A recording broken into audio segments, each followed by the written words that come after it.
Hello, today in this video we are going to be exploring Vivaldi G minor concerto, second movement, and in particular we're going to be preparing towards performing it together as a group. More importantly, how we can improve it now that we know the notes. So there's a few things that I would like to do, but in this video we're going to start with some tonalization, then we'll do some review. Then we're going to target some specific areas that I think needs special attention, and then we do a full playthrough of the whole piece. So let's start with the tonalization. In every Suzuki book, up to book 5 at least, we got tonalizations, and those are meant to be a way to tune in with the sound of the instrument, to improve the sound of the instrument, and to be aware of the resonance, intonation, and the quality of sound. So for today's tonalization, since the piece that we are working on is in G minor, I would like to start with the G minor tonalization, that is this one, etc. And I'm going to do it in 3 different positions because this is very specific for this piece. We are going to be switching from first to second to third position quite a lot. And we want to make sure that intonation and sound is consistent in all 3 positions. So I'm going to do it first in first position, then I'm going to do it in third position, and finally in second position. When you do this at home, I would like you to really pay attention to the resonance that is produced on the other strings, and whether it's the same kind of resonance on all positions, or you find some of them easier than others to play in tune. And obviously, we would like them to all be as good as the best one. So here's the tonalization. Join me, or maybe play after me, just to check your own resonance.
Once you've done the tonalization, just make sure that we keep revisiting it. Don't just do it once. Do it a few days in a row, do it daily, because the more you do it, the more resonance you're going to find and the more quality of sound you're going to develop. Not just during the tonalization, but whatever you play afterwards will have this new quality of sound.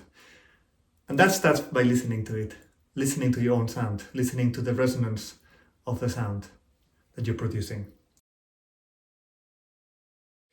So for the review piece, I chose something that is very obvious to me, since it's in G minor, and it's a book 3 piece, Gavotte in G minor.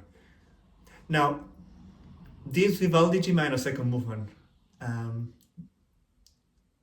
challenges us to get very good bow control, whether it's very slow bow control or whether it's accelerating the bow or the point of contact, whether it's nearer to the bridge or nearer to the fingerboard or anywhere in between.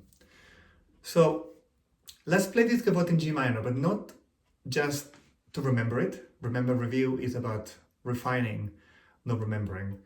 So the aim for this review is to play around with the contact point, with the speed of the bow, and also the weight, and see if we can get something more advanced than a book 3 piece to sound as beautiful as possible.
It's a beautiful piece on its own, but I think what's really interesting is after doing the tonalization and to prepare for the Gavotte in G minor, having that in our heads, that resonance, that different quality of sound that we can make by changing the contact point, the weight, and the speed of the bow. And how, for example, when we are getting louder, when we get closer to the heel, we get closer to the bridge and a little bit heavier.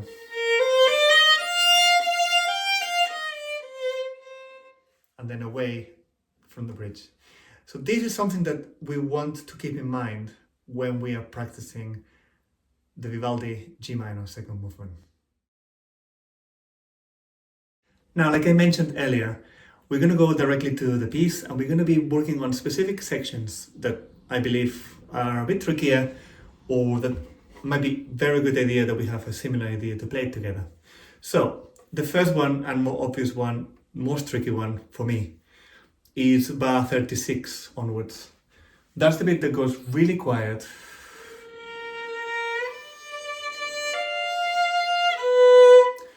For one, the intonation with the shifting is very important. For example, the shift.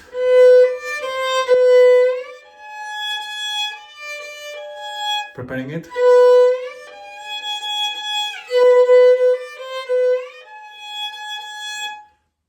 Practicing that many times so that it's always accurate. That's super important. And the other thing that is very important for me is to play it very quietly. And the way I do it in this case is using less amount of bow, so slower bow speed. So instead of using the whole bow, I'm just using half a bow.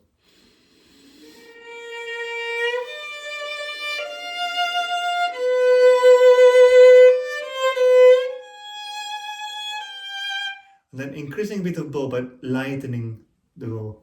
Making sure that it's not heavy, so that it keeps that dynamic. There's a crescendo, but not a big crescendo.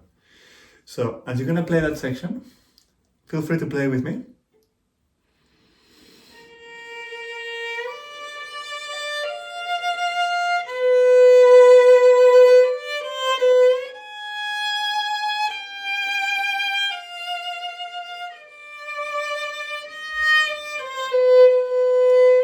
Small bow, up bow, second position.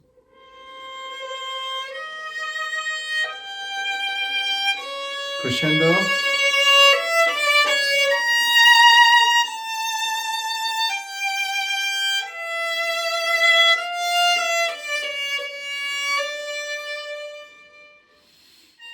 And then it continues. So for the second one, specifically in bar 41, I choose to stay in second position and go to the E string because the crescendo goes all the way to forte, and I find it easier and more open sound when I do it on the E string. But if you're used to going up,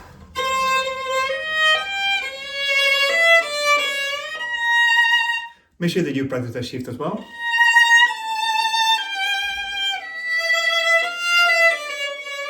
And also going down, very important. Personally,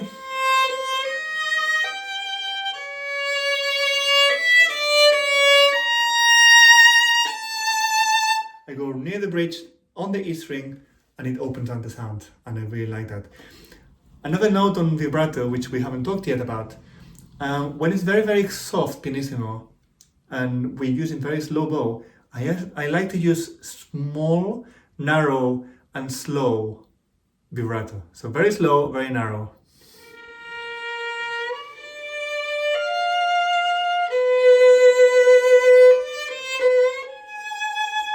A little bit more when I'm using more bow.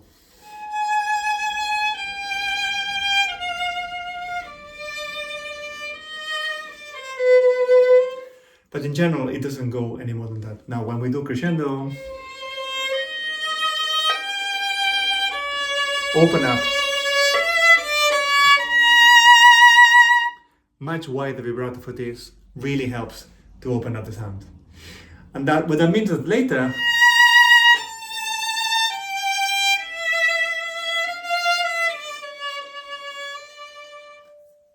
we narrow it down again, and then this section will be also pianissimo, but in a different quality.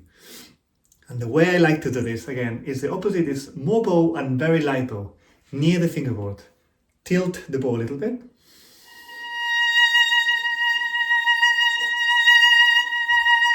Try this sound.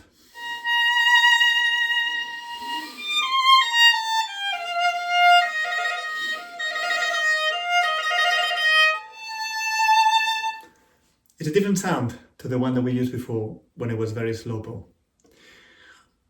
Now, this is another kind of sound that I like at the very beginning of a piece.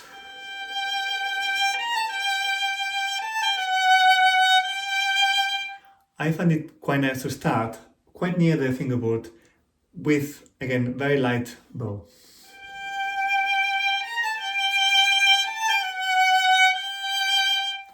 And not necessarily a very wide vibrato. It's just the beginning of the piece, it's opening up. And I think that's a way that really works. Now, just as a contrast and to finish these sections, the other one that I'd like to mention is bar 30. Bar 30 is not in G minor. This is the section in the relative major. So if you know about this is in B flat major, this bit.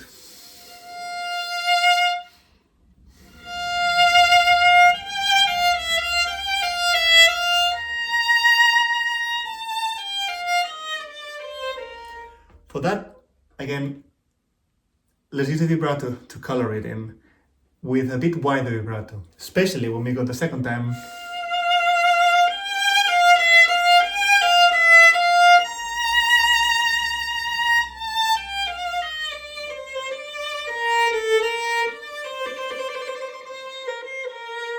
Now, it sounds like I'm asking for a lot of things. I just want you to really think and be creative about it. Try different things, try different ways, and and see which way really works for you. And then hopefully when we put it together, it will sound really, really well. We have rehearsal, we'll be using all these ideas. Finally, let's play through it. I'm happy for you to listen to it or to play along with me, and let's see if you can experiment with all of the ideas that we've been talking about. Thank you, and see you very soon.